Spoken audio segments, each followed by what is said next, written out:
Welcome to the Unbranded podcast, first ever YouTube live. We're going to figure this thing out and hopefully you're entertained or educated or edutainmented, because that's the word that I'm learning. Motivated. Three categories. So my name's Wes, then you have Brian, then you have Titus. Hey there. Hi. And we are your hosts, and we'll guide this plane safely to the ground somewhere, probably in the ocean. I don't know about safely into the ground, but definitely into the ground. Into the ground, we're going. We'll get there, guys. We'll get there. I'm gonna actually watch us live. No, I'm not gonna do that. No. That's kind of awkward. I just want to see what it looks like. It's a little big brother of you. Just spy on yourself. Just a little. Yeah. YouTube. But hey, I have this new command station now. I got my standing desk. Like, I've been wanting a standing desk for like 4 years, and I finally got one. And I don't know. I'm really happy and excited. Next step, treadmill. I got my my cheapo Peloton in there, which I just got a cadence tracker now, so I'm halfway to a real Peloton. I just can't track my resistance. Oh, and my air conditioner's on. Hold on, burn up real quick.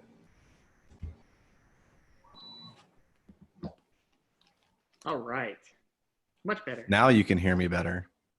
Sorry, all you listeners and watchers. Shall we just start from the beginning right now? Yeah.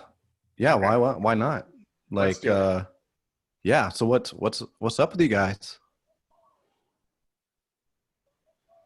No. All right. Cool. Me by myself. Is that a trick question? Chirping. Oh, Titus ended up dropping the chat. Oh, there he is. Yep. Says my internet is unstable even though I'm 30 feet away from my router. Ooh. Got to hardwire that thing or something. I love it. You know, I got that dongle that plugs into the USB-C port, and I decided to go just a hair cheap. You know, I would have saved the $20, but I did not get the hardwire port for I'm not hardwired either. The cable, which is silly. I probably should have done that. My router is literally 40 feet from me on the other side of the house. So we'll see how stable I am too. Anyway, we're boring people, so let's get into this. So Wes, there was a pretty cool tool that you shared last week. Something about note taking. Yeah. Explain a little bit about that. I clicked on the landing page, but I know nothing. So, give me the pitch. This is a database or database-based style of organization. It's an app called Notion, and it is on. There is a desktop app that you can get for your computer, as well as an iPhone or Android app that you can get, and it's also web-based, and it's all synced together. So you kind of have to have like maybe a basic understanding of like database and queries, which is, you know, kind of cool for like, especially the people who are, you know, code writers and stuff like that. As I used to be a code writer, it kind of like piqued my interest, but, it takes a little bit of time to get used to it, but it's really awesome. And, so yeah, like I've basically organized my entire life, and like, it took me about maybe 36 hours, and like I've never been more organized in my life. So and I know there's so it does databases. It's used for organization, but like, what's it really useful for? So the way that I run it, and I'm sure there's multiple different ways you can do it, is like I have a massive, I call it master task list. And so basically I'll have like there's this task, and then I'll have it within a different like rock or silo, whatever you want to call it, within my life. So like for freelance work, the YouTube channel, for my family, for the Unbranded podcast, for Imagined, our church. And so it separates it that way. Then I have like separated by when does it start. So I'll have like this week, today, next week, or like unplanned and that's kind of like one of your database queries right there. And then, like a due date. And then there's like, say if it's a video, that'll be like, was it filmed? Was it edited? Was it published? Kind of things like that. And so like now I can separate every part of my life. It each has its own calendar. It each has its own task list for each of those things, but I also have like a dashboard, which you basically filter out all the things that, excuse me, you filter out all the things that aren't necessary for each of those sort of rocks or silos in your life. And that's where like database and query comes in. So like we'll say my YouTube channel content calendar, it's all based on the query call, which is YouTube, right? So anything that's on there, anything that has that tag in the thing, we'll call them tags. Anything that has that tag in the name we'll siphon it down into, that's the only thing that's visible in the YouTube panel. But there's my dashboard, which is like the quick look at everything, only shows everything for this week. But I can like put in stuff from the dashboard, and once I tag it, it'll disappear and go to where it needs to go. But it's all also held into a master task list. Now I know this is all like just maybe super technical. Yeah. Would you be open to sharing your screen and seeing what that looks like? Yeah. Let me double check that I don't have anything private on there. Let's see. Yeah. Let's leave private stuff out. Yeah. And I don't mean private as in like bad stuff. I just mean like, things I don't want other people seeing. So yeah, let me share my screen for you guys. How do I get back to this? Let's see. And share screen. Let's see, we'll share Notion. So yeah, so this is like that dashboard, right? So basically like, and you can change every one of these things. So like, let's say this isn't a calendar view, but I want it in a table view. Now it's all as a table view. But it saves your query views. So I keep it as a calendar. So this is my daily habit tracker, which I failed yesterday on. Well, we won't say fail. We'll say I just didn't accomplish them on Monday, and then Tuesday I ate breakfast today. So I'm really bad about not eating breakfast. So this is trying to remind me to eat breakfast. I'm also terrible at not eating breakfast. I usually have no desire to eat breakfast. A coffee is enough for me in the morning. I don't either, man. But ironically, like the more that I've been eating breakfast, I've actually seen a decrease in weight. Mm-hmm. So I'm like, because I hear that it like boosts your metabolism to eat breakfast.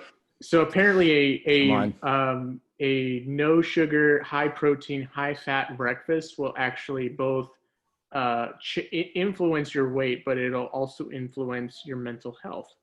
It's an interesting little morning hack for you right there. I believe that. So hashtag keto.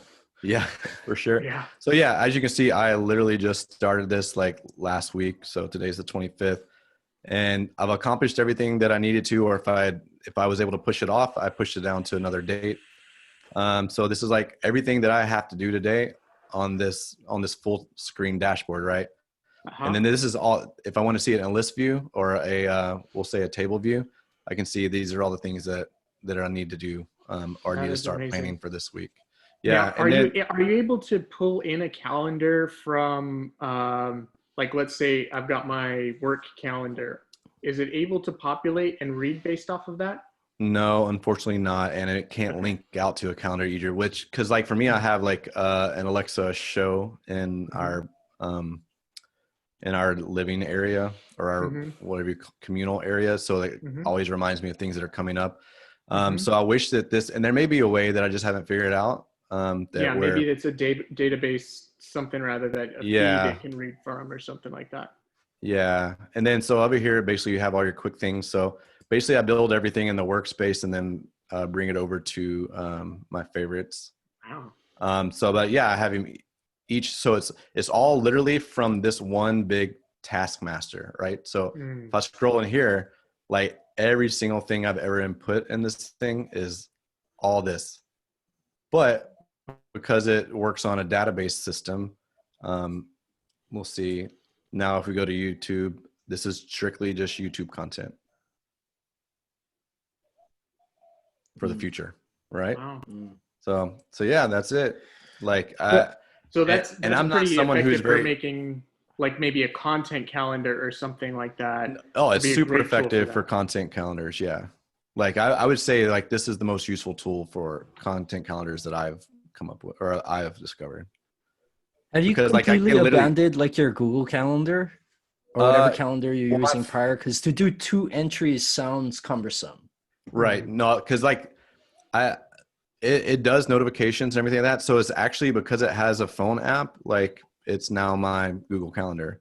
The only other calendar, my wife has a, the Hodge Haps calendar, and everything that's family oriented like goes into that. So like doctor appointments, dentist appointments, things like that. But you with anything that you set a due date or an alarm, it'll every morning that it goes off, I get a notification at 9 a.m. that I have this important thing to do today. I wish you could be a little more specific on your alarm times, because they only do them at like 9, 11, something like 4 different times. But there may be a custom, and I just haven't discovered it. So I'm still just like digging around, and like there's all kinds of different templates that are like pre-made based on like things you do. Here, let me share that again, and I can show you those templates. But yeah, this tool is like amazing. Yeah. So if we go over to, we'll just say start a new workspace, and we'll pick from a template. So you can see over here, like for a designer, this is things that you might use for design. Stop me and make me click on whatever it is you guys are interested in. So if education, so these are all different templates that were created. I haven't really used a template. I just used like one of my friends who showed this to me on YouTube. He doesn't know he showed it to me, but he did. So basically I built it after his, so I just like the way his was organized. So there's even like for marketing, obviously we're marketers. So let's say like brand assets. So you can store files, you can store videos, you can store links. Wow. Yeah. Wow. That's dope. Yeah. So you can keep your meeting notes, like a media list. Yeah. So this is like the content calendar thing. So you can even make your content calendar look like that. Say if you're running an Instagram account for a client, you can create mood boards. Like, I mean, this thing is endless. If you can dream it and make it, you can make it. That is amazing.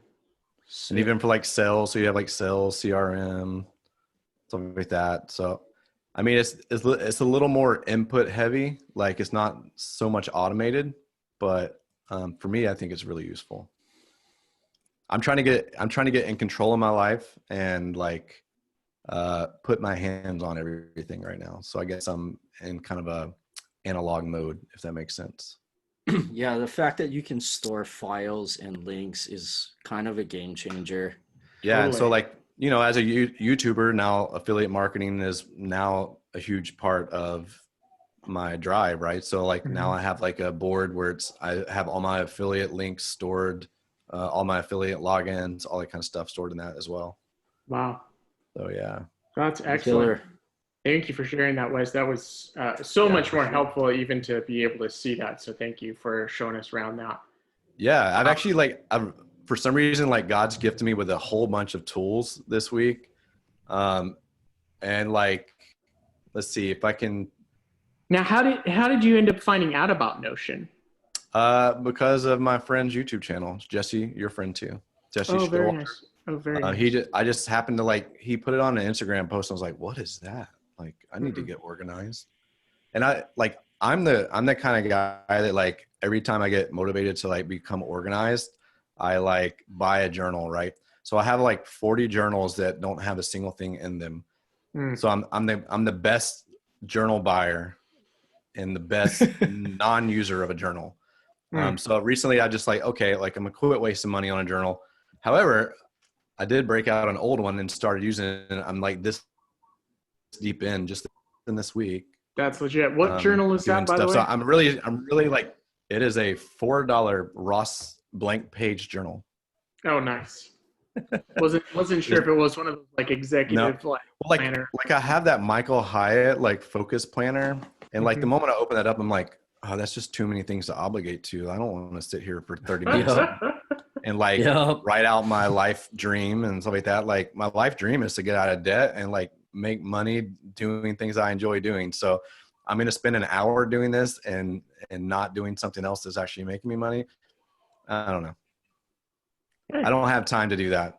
Hey, but you I'm with found you, man. something. I'm with You you. found something that works for you. That's the important part. Right. So for the first time in my life, I'm organized and I really see like things moving forward because I'm getting organized. So There you go. if you're not an organized person, just try it. And it's so helpful. Speaking of organization and such, I heard, I think you shared a link recently about a special challenge that's helping you guys figure out YouTube. Do you want to share that? Yeah. I mean, that's why I like this. That's why just this, like, was it 30 pages alone is filled out is because like I'm in this, it's by ThinkMedia. They're doing a YouTube challenge this week. By the time you see this, it will all be gone though, because tomorrow is the last day, and then they wipe out all the resources. No. Yeah. So, but yeah, it's a YouTube challenge, basically just like showing us all like the different ways to rank your videos, how to get the best titles, how to like, because I feel like most people probably go into YouTube saying, "Oh, I just got to make a video and things will happen." Well, or like I would say 60% of the work is before you even press record. And so like this course is really talking about like making videos with a purpose, making videos that you know are that people are looking for, because no one cares that you can drink coffee through a straw on Wednesday. If you make a video about that, why would they watch it? But people are like YouTube is the place where people go to get problems solved.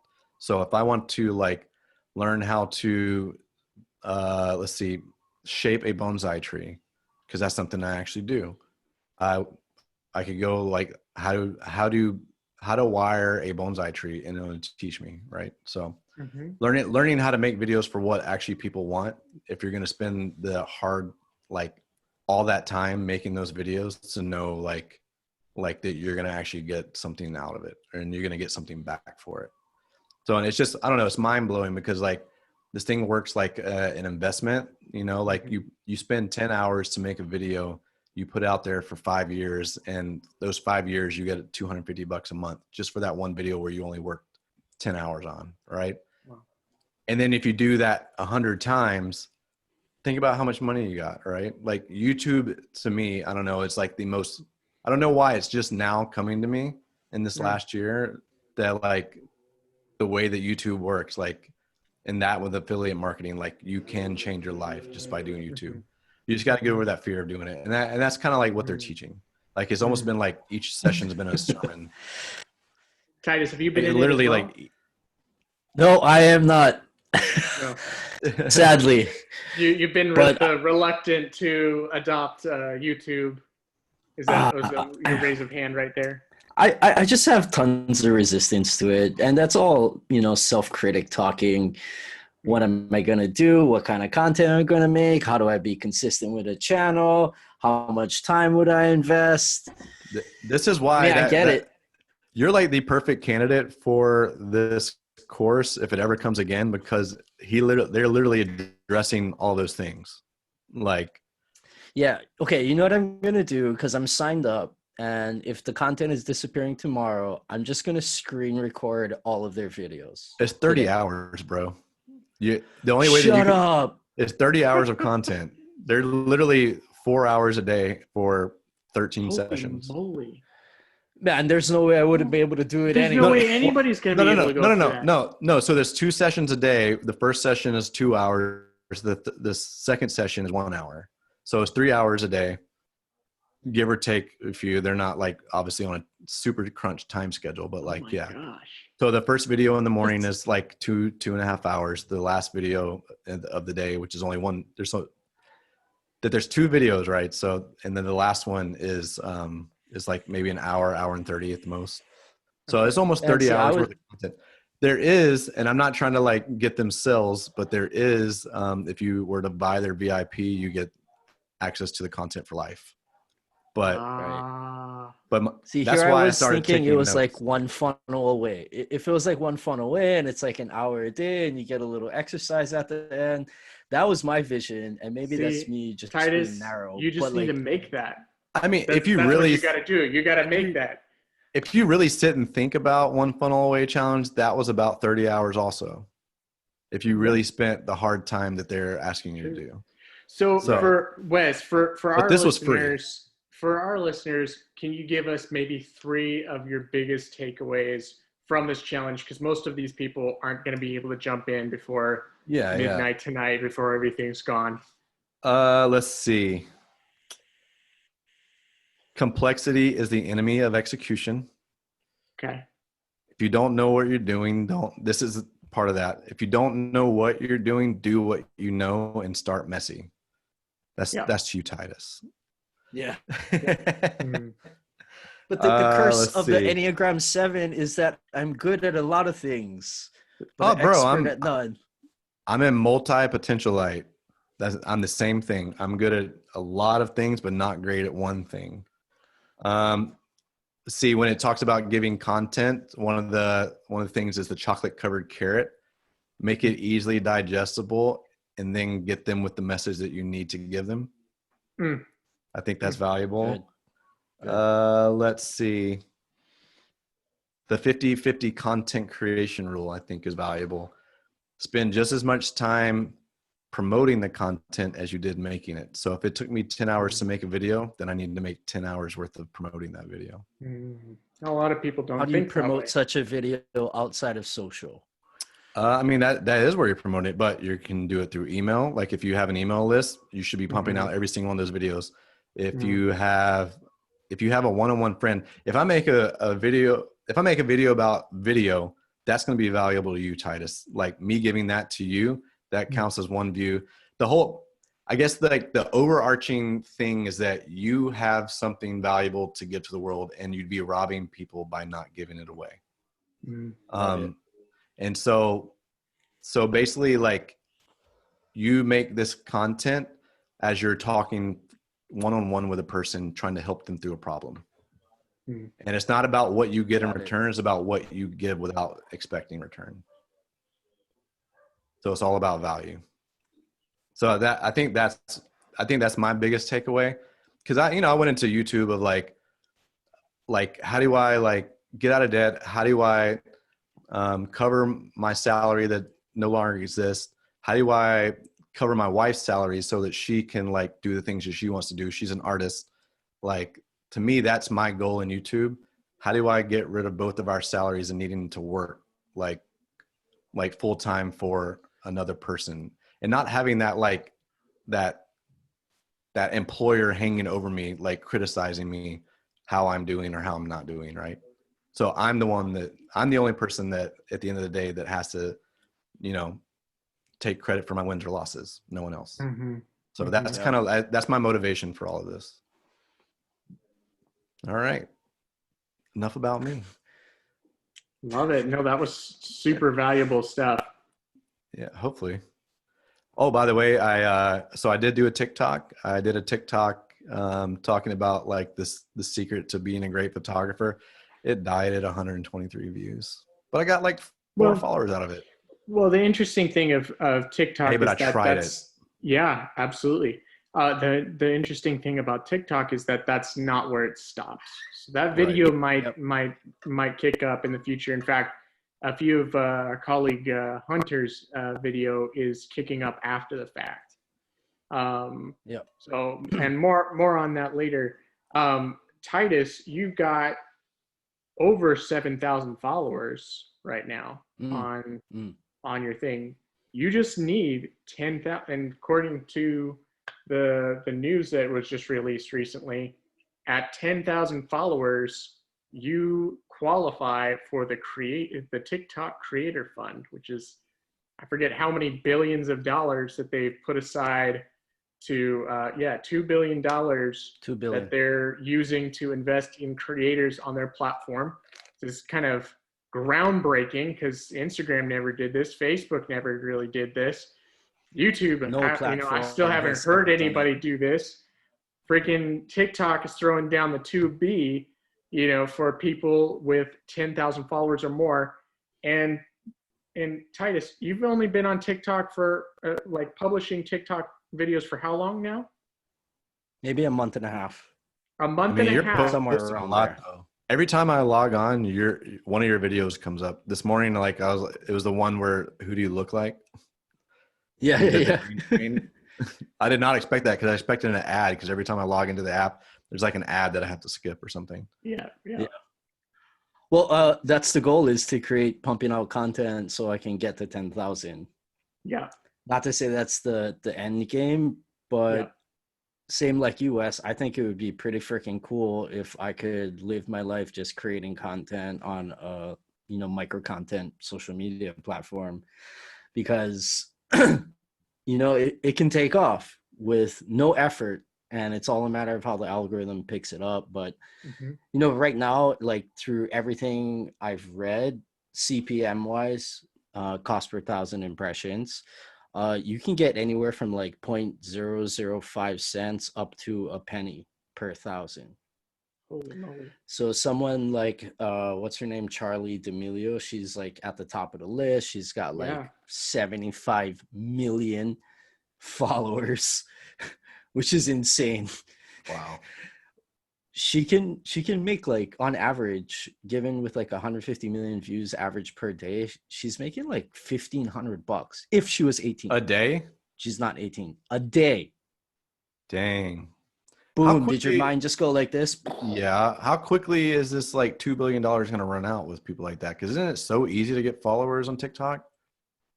Yeah, but with a CPM of 0.005, it's going to take some time. Like, obviously the big creators that have invested time and money and effort since the jump, they're going to get a huge portion of that fund, but it gives smaller creators the opportunity to make a little bit of coin. And again, like I said, it really takes just one video to go viral. And then when that one video goes viral, it stems down to all your other content. Like, I've had 4 videos that did pretty well, and one that did outstandingly well. And once it takes off past about the 5,000 mark, you get into like a much bigger bucket of views. Yeah. Like, that's how TikTok works. They test you at a very small bucket that's typically related geographically based upon where you live, and then it goes to a bigger bucket, and then it goes to a bigger bucket, and then it goes to a bigger bucket. So from what I've seen, once you get to the 5,000 mark, like, you can literally continually hit refresh on notifications and you'll get 50 likes, 100 likes. It's pretty insane. That's wild. But then that feeds everything else. All your other videos, not necessarily the ones that have done really well, but if a user is typically viewing content within a certain category and you have a video that's in that category, it will go to their feed, if that makes sense. Yeah, Hunter's already got one video over 5,000. He posted recently. 5,000 views on that sucker. Dang, he just started too, right? He just started too. Yeah. So that's the thing, is like, it's really just, Titus is saying, with little to no effort, you can do this. I would say that the effort is in showing up and putting content out there. And again, putting out stuff where people learn stuff or get entertained. And Titus is doing motivation. a really good job. Yeah. Motivation is the last category that can't be forgotten. And I would count that as like education. Yeah. But yeah, motivation. Yeah.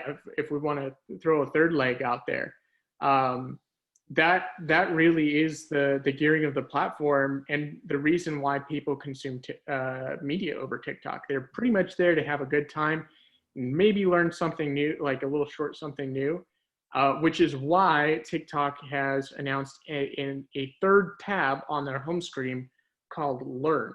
So this is going to pop up. I'm not sure exactly when, but they've talked about it. They've been announcing it. There's going to be a third tab. There's the For You, which is like basically everything.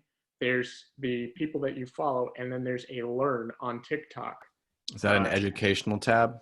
It's educational. Correct. So Wes, that's my your space. videos, exactly, your videos on teaching people how to pick a good photo and everything like that. If you can, chop that up into, a minute or batch it out over a couple different videos, it would perfectly live in that kind of a category there. Education space. Yeah. They've really matured the platform very well. I think they've seen their investment not in the sense of, let's just create this beast of a thing, but seeing their investment in creators, which I see that as a mark of success for them. So what do you think happens when that 2 billion runs out? Is it just kind of turn back into what it is right now? I think they'll probably refuel that kind of account or turn it into an ad share kind of model.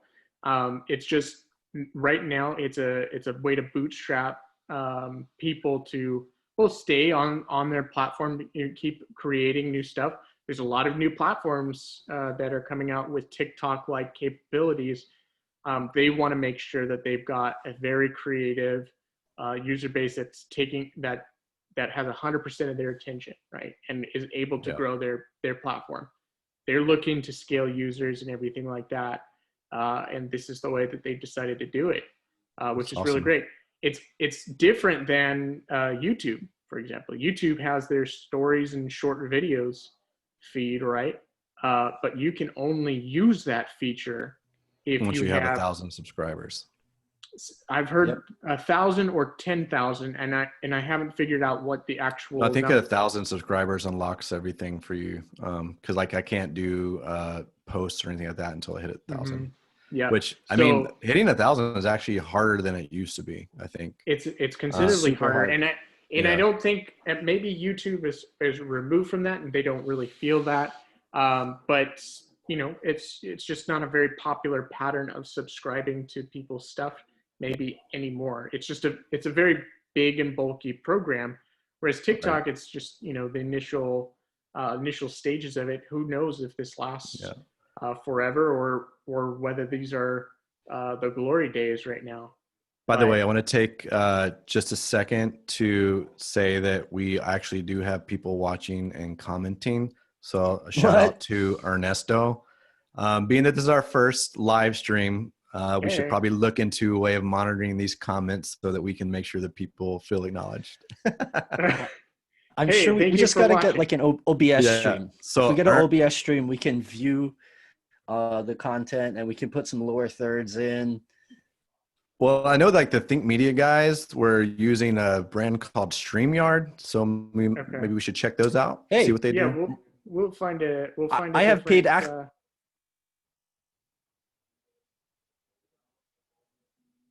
Yes, my business partner uses StreamYard for his Facebook Lives. Well, let's investigate that and make sure we can figure out how to get the best user experience for our people. So thank you so much.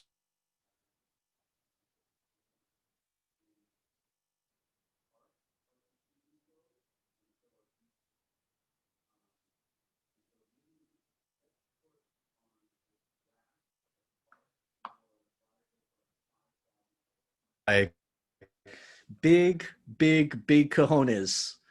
I love it because I don't know, maybe it's just me, but the government I feel like has been definitely overstepping some boundaries lately, and so I'm just glad that people are slapping back.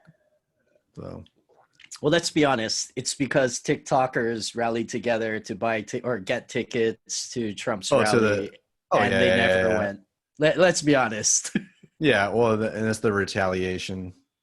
I mean, obviously, we don't have proof of that. No proof. But we should probably not take political sides on this show. But I will say, I'm kind of anti-government in general, regardless if it's Democratic or Republican. So, hey, I think it's pretty awesome that they have the balls to go after them. Like I've read a few articles, and they have very slim chance of winning. This is sorry, like, the fact that like.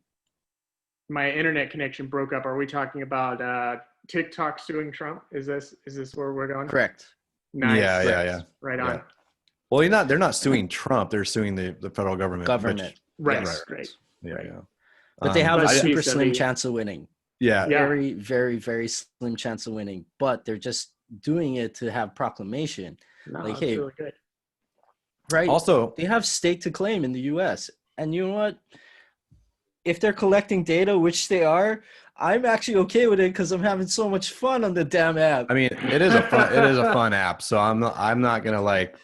I'm back on TikTok side. At first, I was like, man, maybe it is a little screwy. Maybe they are gonna steal something. But I mean, it's a fun app. So what? What are they gonna steal? But So speaking of TikTok and all of that, we've been doing an initial test on some of the other like short form platforms, both Reels, and I've seen, Titus, you've shot out some more stuff via Reels. I saw that come through my Instagram feed recently. But we've been trying vertical short form content over YouTube, not as short videos or stories, but just as mobile preferred content, just basically mobile first video. And that's been doing surprisingly well. Not like TikTok well, but like better than typical YouTube well, like quite excellent, like thousands of views in a matter of 2 days. Just by having that was Zach King's model.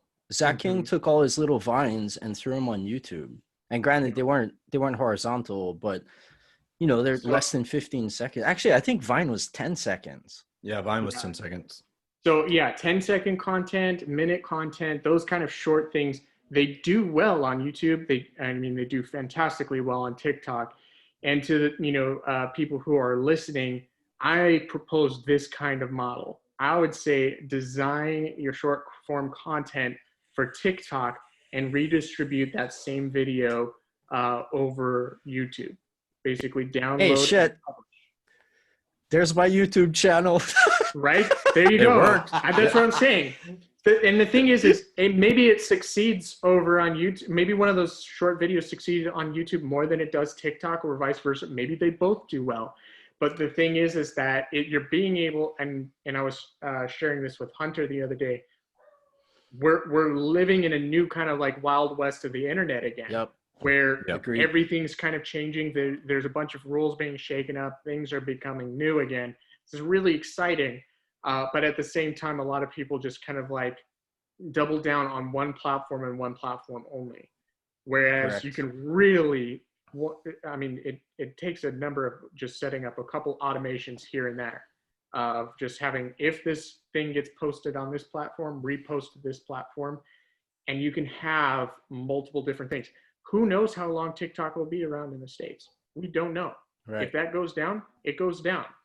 But then if you've got multiple, if you've got eggs in multiple baskets, everything works together, and you're not suffering any kind of loss. In fact, you've just built kind of multiple empires from the same hub, which goes into what hopefully this Content Fries platform will help creators do.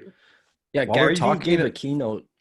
Gary Vee gave a keynote, I want to say about a month and a half ago or 2 months ago. And someone that was doing well on TikTok came up and asked him a question, like, what should I do? And his response was very similar to what you just said, Brian. It was like, you go 200% all in on TikTok, but you also build your other channels, and you feed and send your TikTok fans, your followers, to your other channels. So he blasted them out, Instagram, Facebook, YouTube, and it's just a funnel, a basic funnel for your other content where you can get paid. And he was like, who knows, TikTok dies. If TikTok dies, something else will come up. There'll be a new platform, and then by then you'll be ready to put more content into the new platform. I thought that was freaking genius, and I see a lot of TikTokers doing that. I see them pumping their YouTube content specifically. Wes. Oh, I think we lost audio. Yeah, what about me? Sorry, I was muted. No, had to handle something. Just a funnel. A funnel of using TikTok to go down into your YouTube. So you're building your YouTube channel through TikTok, and like directly addressing it, like putting a call to action at the end. Hey, if you like this kind of content, the full videos on YouTube. Right. I have a question about that. how potentially could TikTok be like YouTube, where you could put like affiliate link? Can you put links into TikToks? You can actually put links in your TikToks. Not Yeah, but not in your profile. post though, right? But there's ways to do it in the post too. I haven't quite figured out how to do that. That I've seen some creators be able to do. No, it's in beta, and you're only allowed to choose like I think 4 or 5 websites like Wikipedia, Yelp, TripAdvisor. Yeah. So you can't like choose a link to send your viewers to, but obviously in your profile you could put your YouTube bio in there. Yeah, or let's see like a Linktree or something like that. Yeah. Linktree. Yeah, I use Linktree now for my Instagram. But speaking of the TikTok, so like the reason I actually have that TikTok out there is because I got curious about making a reel, and the Instagram reel, that is the most atrocious, like user unfriendly feature of an app I've ever experienced, which is why I ended up making a TikTok. Like, no, TikTok makes it so easy. It's so easy. Like editing on TikTok was so easy, other than the fact that like you have to upload the video twice, or you have to cut the video first if you want to use 2 sections of the same video. Like that, I mean, all of that still sucks. Like I wish they would fix that. But like on Reels, it's you're able to do that, but it sucks terribly. Like it was the worst experience I think either Instagram is going to use this as like a short term deciding factor on whether they continue with it, or they'll choose to mature it out, and make it more user friendly. But like they have to make it that if it's going to survive. Like otherwise, that's the worst feature on an app I've ever I think used. they're trying to go somewhere halfway between what TikTok is and what Instagram is, and that's why it just doesn't work. Like right now, if you want to put a video edited on, like if you put it on Reels, make sure you edit it beforehand. Like what you want, because you will not be able to do it on Reels and get precision like you can on TikTok. And what's also crappy about Reels is that if you don't post it to your feed, it doesn't get exposure at all. Yeah. That's why I've been posting stuff to my feed, and you've been seeing it, Brian, is because I'm testing. I'm just like, oh, you mean on Reels? Yep. Yes. If you don't post it to your feed, you will get 0 traction. Well, I got 3,500 views on that one, and it posted to my feed initially, and then I took it off. Herein lies, but it has to go to your feed from the jump. You have to activate it. Like I posted 4 reels, just 2 reels, just over 100 views on all of them. I posted 3 to my feed, I think between 1,200 and 1,500.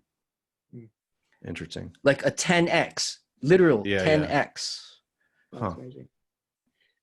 Herein lies Brian's master strategy for content, right? Simple. Create on TikTok, because it's so freaking easy. Export that sucker to Reels and YouTube. Easy. Done.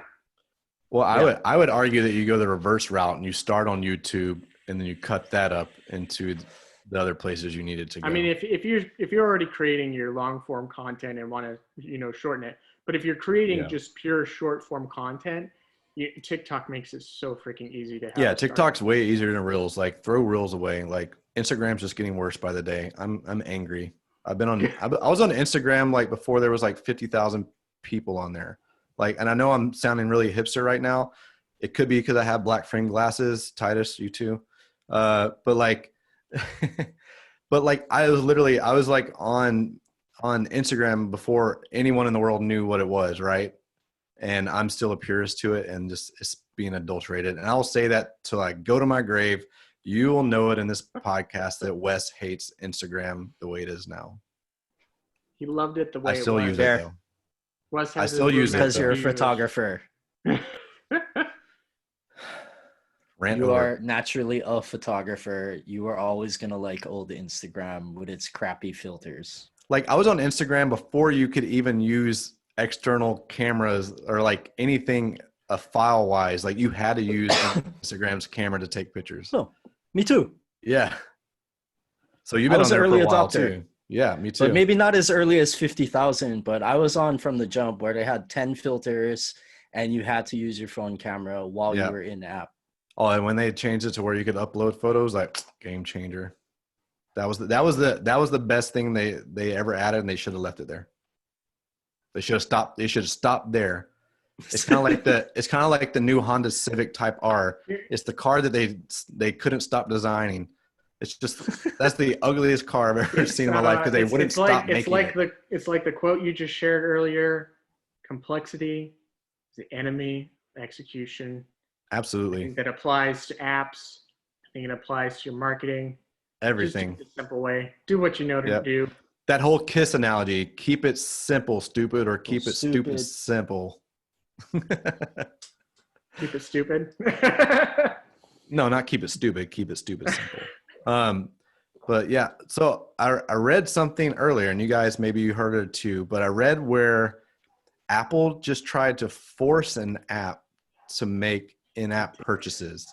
It did. Okay, now Apple's starting to cross that line that that I said, okay, you guys, like, I understand you made this thing, and if people are going to sell things, yeah, they owe you. You got to pay the piper, right? Now they're trying to force apps to do their thing, do like in-app purchases. Like, I forget which company that was.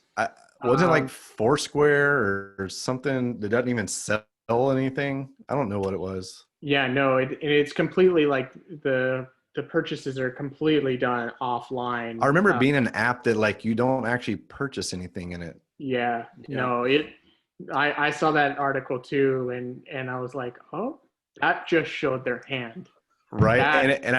And I read that where like the internet blew up about it, and they just kind of like cowered down and like. I'm sure. Apple needs to know their space. That was like, not cool. It's one thing to charge people for doing things that they agreed to do, but then to force strong arm a company to like turn to not do what they actually do and make them sell something. Like, come on, Brian, you got apps on the App Store. Like, they're gonna start making you sell crap. Hey, they got to build a fleet of cars, man. Right. It's true. Hey, you know what? Something's gonna fund it. Hey, they ain't rolling like Elon Musk, I guess. It is almost Halloween. You should turn your sticker pack into a sell, like, where you have to pay for it. This is true. If you're looking for some Halloween sticker emojis, wait, I've got you created a sticker pack? Oh, he's created multiple. Pack. I have my own emoji. He made them. Yep. I have an emoji of myself as a pineapple, I think. Isn't it a pineapple? Yes. Yeah. So Swiss. So Titus, if you want to check it out, I believe you can still get it on the thing. By the way, if you're full of surprises. By the way, if you're watching this in the chat, tell us hello if you're in the chat. We'd like to see who you are and who's watching. We'll shout you out. That's phenomenal. Or if you have questions, let us know and we'll try to answer your questions. So, but while he looks for his stickers, trying to make this entertaining and involving in our community that we're building, guys. Wes, I got a random question. You have a random question? Yeah, answer. Go. While he finds his stickers, I have a random question. What was the hardest element about learning how to edit videos? As you were learning, what was the hardest piece of Premiere Pro, or actually no, just Premiere Pro, not shooting? I think understanding the organizational workflows was the hardest part for me, because I'm opening Premiere. I've never been here before. I see all these windows. What the hell do they do? Okay, I kind of understand what a timeline is. If you think about it, I know what a source monitor is. Okay, so bins. What the heck is a bin? I know a bin holds things. Does that mean it holds my clips? Does that mean it holds my... So like not knowing how to do the organizational workflow and getting things into it, that's the thing that that I think was the most confusing to start with. I agree. Yeah. It took me tons of hours, dozens of hours to find an efficient workflow and just to figure out what's the difference between a project. Right. Dude, and I know that Apple tries to make things simple, but even Final Cut Pro, I would say, is even harder to understand in the beginning. What's this? I don't even know how they do their hierarchy. There's like projects that aren't the same thing as a project here, but they're like, and then I don't remember, but there's like 3 different like hierarchies in Final Cut Pro. I don't know, that to me is more confusing than Premiere. But I mean, I've been on Adobe for a long time, so trying to figure, like, seeing things that look familiar in, you know, Photoshop and stuff like that. Like, okay, I can kind of see what this is. The pen tool, like, that was actually kind of confusing. It's like, what do I use the pen tool for? And then obviously is for keyframing, right? So I would say right now, like, even like what my challenge is now is keyframing. Other than the audio keyframing is easy to me, but like, you know, doing speed rampings to do like transitions where they're like, you know, at least similar in speeds, and so it's not so, you know, yeah. So I mean, I feel like I'm constantly learning on Premiere, and luckily I have Skillshare that, you know, I'd learn a lot on there.